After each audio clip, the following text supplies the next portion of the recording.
नमस्कार दोस्तों, स्वागत है आपके अपने चैनल एक्सप्रेशन ग्लोबल में। आज हम लेकर आए हैं भारतीय साहित्य की एक ऐसी महान कृति जिसने मनुष्य के दिल, रिश्तों और भावनाओं को सबसे गहराई से समझा। रविंद्रनाथ टैगोर का मशहूर उपन्यास चोखेर बाली। यह कहानी प्रेम, ईर्ष्या, आकर्षण, विश्वास और आत्मसम्मान की एक ऐसी यात्रा है जो आपको अंत तक बांधे रखेगी। तो चलिए शुरू करते हैं चोखेर बाली की पूरी कहानी और उसका गहरा विश्लेषण। कहानी शुरू होती है महेंद्र और आशालता के विवाह से। महेंद्र एक भावुक, सुंदर, शिक्षित युवक है और आशालता एक भोली-भाली, सीधी-सादी लड़की। दोनों का विवाह होता है और देखते ही देखते उनका घर प्रेम और हंसी से भर जाता है। महेंद्र आशा पर जान छिड़कता है और आशालता महेंद्र को अपना पूरा संसार मान लेती है। महेंद्र का सबसे अच्छा दोस्त है बिहारी, गंभीर, सच्चा, समझदार और जीवन में संतुलन रखने वाला व्यक्ति। और यहीं प्रवेश होता है इस उपन्यास की सबसे महत्वपूर्ण किरदार, विनोदिनी, जिसे टैगोर ने चौखेर बाली कहा है, यानी आंख की किरकिरी, जो चुभती भी है और नजरअंदाज भी नहीं की जा सकती।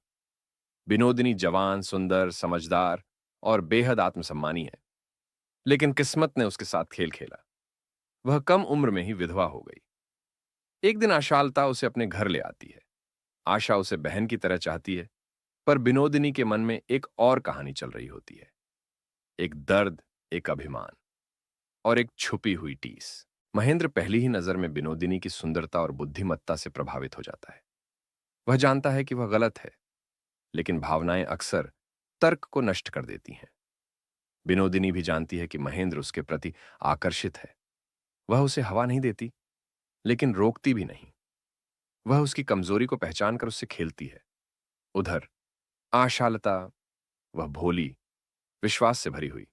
उसे लगता है कि बाला रानी, यानी विनोदिनी, उसकी सबसे अच्छी दोस्त है। यहां उपन्यास अपनी मनोवैज्ञानिक गहराई पर पहुंचता है, जहां भावनाएं बढ़ती हैं, ईर्ष्या जन्म लेती है और संबंधों के धागे टूटने लगते हैं। महेंद्र अब दो राहों में खड़ा है।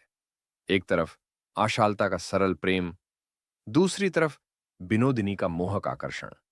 विनोदिनी भी उलझन में है, महेंद्र की ओर खिंचाव और बिहारी के प्रति सम्मान।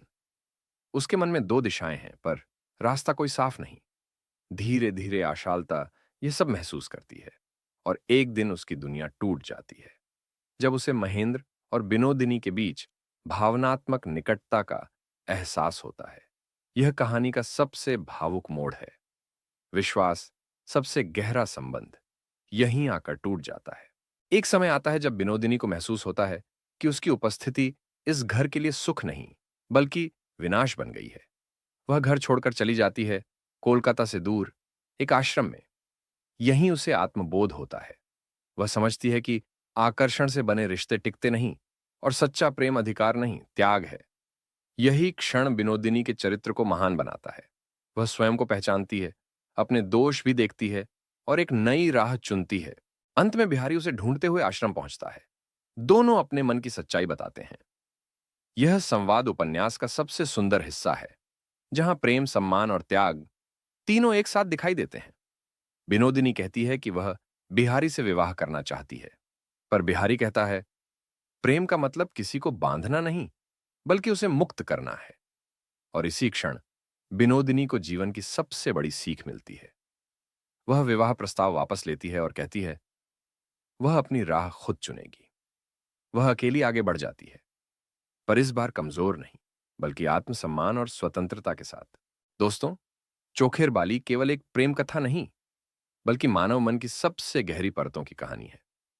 यह बताती है कि प्रेम सिर्फ पाने में नहीं, बल्कि छोड़ने में भी होता है। अगर आपको इस कहानी का यह सार पसंद आया हो, तो वीडियो को लाइक करें, चैनल को सब्सक्राइब करें और कमेंट में बताएं कि अगली कौन सी साहित्यिक कृति का विश्लेषण आप चाहते हैं। धन्यवाद दोस्तों। फिर मिलते हैं एक नई कहानी के साथ एक्सप्रेशन ग्लोबल पर।